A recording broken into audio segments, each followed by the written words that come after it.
Hello, I'm David Livingstone, and I'm excited to be presenting a new lecture for FAB's winter series that takes a closer look at the history behind recent developments in U.S. policy towards Greenland.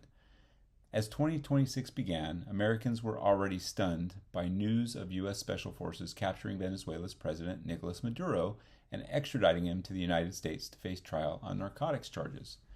Since then, however, President Donald Trump has continued to escalate his goal to seize control of Greenland, a semi-autonomous territory of Denmark and a long-term NATO ally.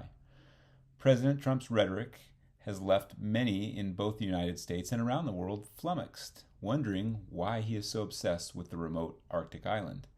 Moreover, he has also succeeded in alienating many of the United States' strongest partners and potentially stands to undermine the entire transatlantic alliance.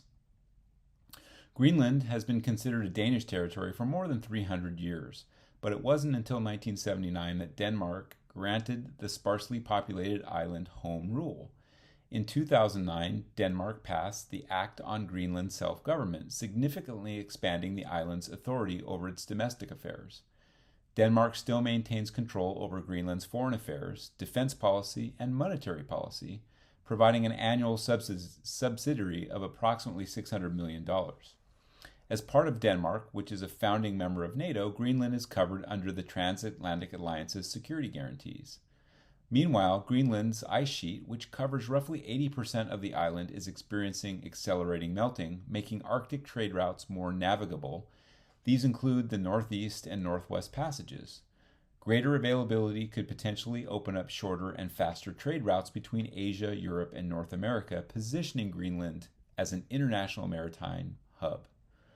Are we witnessing, for example, part of what could be called a new Trump doctrine, or is the effort to control Greenland part of a larger blueprint outlined in Project 2025?